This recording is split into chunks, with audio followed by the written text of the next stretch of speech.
If you're a leader in healthcare, a physician, a nurse, an APP, you already know the weight of the decisions you have to make every single day. I mean, the pressure is just constant. So, how do we lead effectively when the stakes are that high? Well, as part of our work with the Culture Coalition, we've been digging into how ancient Stoic philosophy offers a surprisingly practical toolkit for today's clinical world. Let's dive in and see what we can learn.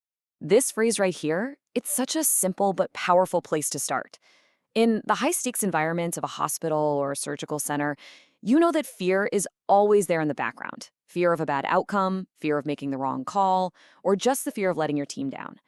That is a heavy, heavy burden for any leader to carry. So where does this phrase even come from? Well, according to researcher Ryan Holiday, it's actually the most repeated phrase in all of Scripture. Just think about that for a second. This whole struggle against fear, it's not some new leadership challenge we just invented. It's a fundamental part of being human. The call to be courageous is literally woven into our history. Okay, so how do we actually find that courage?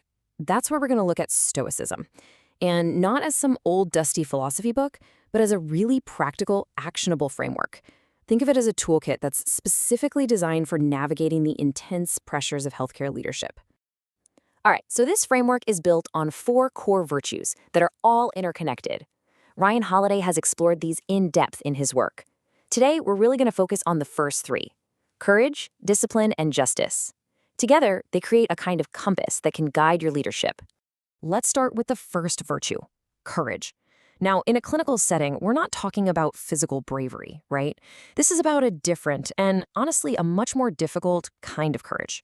We're talking about moral courage. It's that strength you need to advocate for a patient when the protocols aren't so clear. It's speaking up about a potential safety issue, even if you know it's going to be unpopular. It's making the decision to go ahead with a high-risk surgery because you know deep down it's the right call. That's the courage your team really needs to see from you. And all of this leads to a really fundamental question for any leader. When you see a broken system, or you know there's a difficult conversation that needs to happen, or there's a critical decision that nobody else is making, you have to ask yourself this: if not me, then who? And if not now, then when?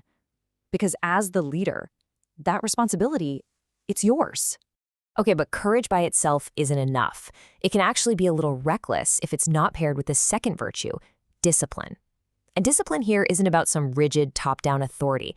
No, it's about something way more fundamental. It's about personal control. It all starts with how you manage yourself, especially when things start to go wrong. Stoic discipline is really all about balance. On one hand, it means being strict with yourself, holding yourself to the absolute highest standard, regulating your emotional reactions, and sticking to the process. But on the other hand, it means being tolerant with others, assuming good intent from your team, coaching them through mistakes instead of blaming, and creating a safe environment where people can grow. Your personal discipline is what gives your entire team stability. And that leads us perfectly into our third virtue, justice. In healthcare, justice isn't some abstract legal idea. It is the absolute core of our mission, and it really operates on 3 distinct levels.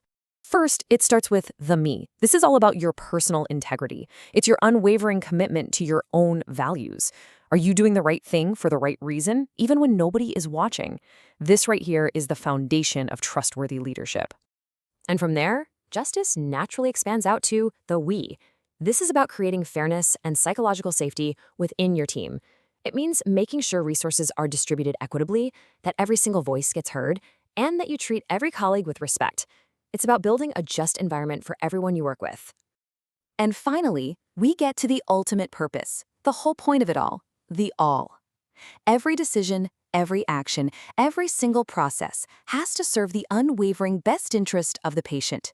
This is the North Star of healthcare leadership. Every act of courage and every bit of discipline is ultimately for this, the highest form of justice. So you see, when you start to combine these virtues, the moral courage to act, the personal discipline to stay steady, and that unwavering commitment to justice on every level, you create this incredibly powerful internal compass. This is what's going to guide you through all those ethical gray zones and the intense pressures of modern medicine. You know, a leader who really embodies these principles becomes something more. They're resilient when chaos erupts. They're the person people look to for a tough call. They are emotionally disciplined, creating a sense of calm instead of panic. And above all, they are fair and just, relentlessly focused on what truly, truly matters, the patient. So, we'll end with a question for you to take back to your unit, your team, your practice. Given the challenges you are facing today, right now, which virtue does your team need you to embody the most? Is it courage? Is it discipline? Or is it justice? Just thinking about that, well, that's the first step to leading with virtue.